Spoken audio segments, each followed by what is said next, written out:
To understand what Mars was truly like, we must look at the facts. This meteorite was found on Earth. Scientists claim this rock traveled all the way from Mars. The most shocking part is that fossilized microorganisms were discovered inside it.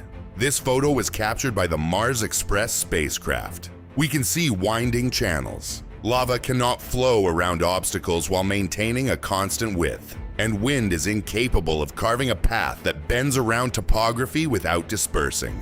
Water flowed here. This is impossible to deny. This photo was taken by the Perseverance rover. We see layered sedimentary rocks. This is not the result of meteorite impacts, which scatter rock chaotically, nor is it lava, which hardens into a monolith. This is the result of particles settling in calm, quiet water, the breathtaking precision of nature. This photo was taken by the MRO. We see a complex network of meandering channels. Neither wind nor lava forms fan-shaped branching structures. These are the footprints of liquid flows. This is simply impossible to deny. And here we see the base of Olympus Mons with rounded cliffs. Lava creates sharp edges upon cooling. These rocks have been smoothed out, which is only possible through long-term mechanical erosion by ocean waves. This photo was taken by the Opportunity rover. We see sulfate deposits in the lowlands. This is not volcanic ash, but the result of water evaporating.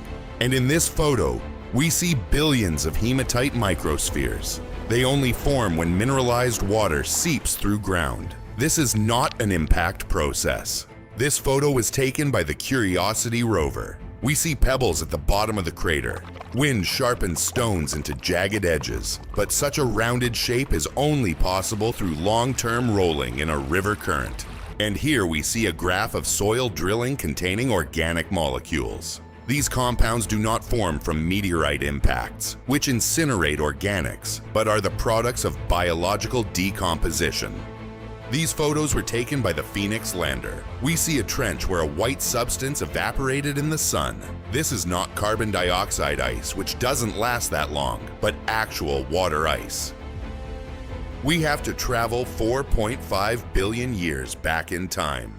Imagine, none of the planets we know exist yet. The solar system is a giant meat grinder made of dust, ice, and molten rock. Just imagine this chaos. Billions of tons of matter crash into each other, explode, and fuse together again.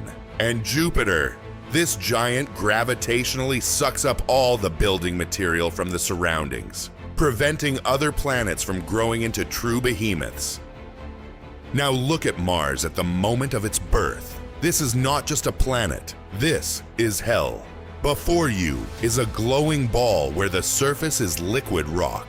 Temperatures are so extreme that iron melts like butter. The entirety of Mars is a magma ocean, pulsating and spewing giant geysers of superheated rock into space. The depth of this ocean is thousands of miles. The planet is literally boiling, struggling to form its core.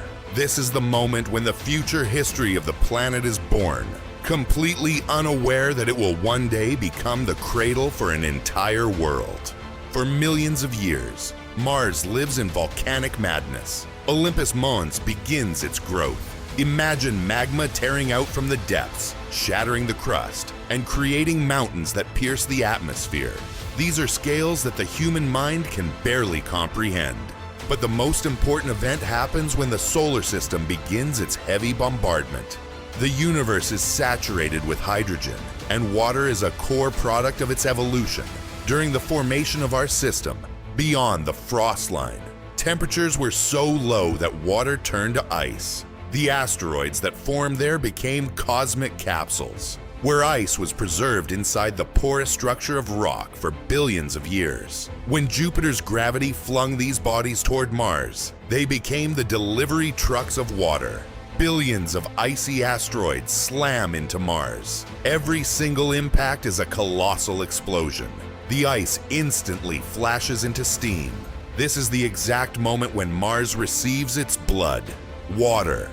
The atmosphere turns thick, and carbon dioxide traps the heat. This transforms Mars into a literal greenhouse. Every rainfall sends billions of tons of water rushing into the lowlands. The first oceans begin to form.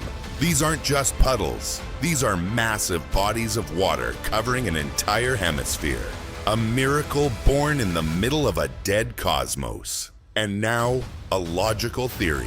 Mineral-rich water combined with volcanic heat and a high concentration of carbon dioxide created the perfect chemical reactor to trigger photosynthesis. If there is water, life is inevitable. Mars turns green. Gravity here is only 38% of Earth's. Do you understand what that means? Trees don't need to expend as much energy to fight their own weight. They skyrocket hundreds of meters into the air, forming unbelievable alien jungles. They breathe carbon dioxide, which is available here in abundance. It is their fuel. The entirety of Mars transforms into one continuous garden, where rivers carry crystal clear water and giant waterfalls thunder across the planet. This is not fantasy.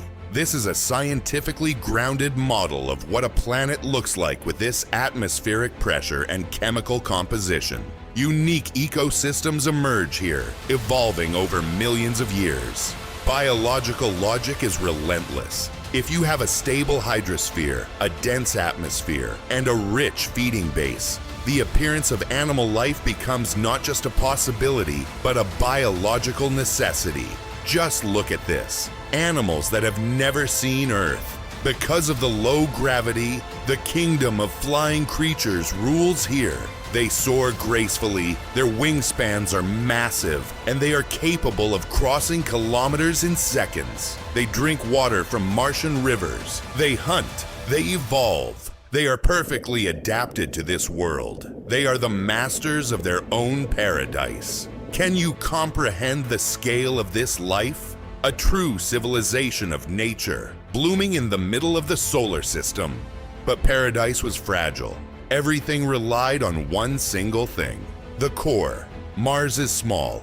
It began to cool down much faster than we expected. The core froze solid. The solar wind is a stream of charged particles blasting from the sun at terrifying speeds. Without a magnetic field, this stream slammed directly into the atmosphere, stripping its molecules out into space. The magnetic field, which served as an invisible shield against the solar wind, vanished, and the apocalypse began. The sun began to literally strip the atmosphere away from Mars. Can you even imagine this? Gas by gas, molecule by molecule, the planet was left naked. Due to the drop in atmospheric pressure, the oceans began to boil. The water evaporated, rising into the sky, and the solar wind caught it, carrying it away into the abyss. Animals began to die, forests withered and turned to dust. This was the agony of a planet. The planet rusted, dying in agony. Today, Mars stands as a monument proving that life is guaranteed to no one. It is a desert that once saw oceans.